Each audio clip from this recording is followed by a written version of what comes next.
Hey YouTube, 89 Newell here, just showing you the function of my custom fitted Gerber tool. You can see the picks I've cut and drilled to fit my Gerber tool here.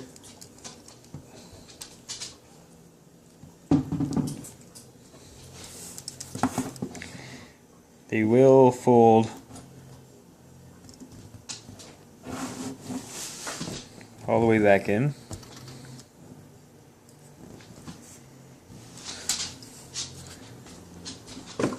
And I've got a place for my tension tool. Fits in there nice and snug. And it closes up, no problems. Thanks for watching.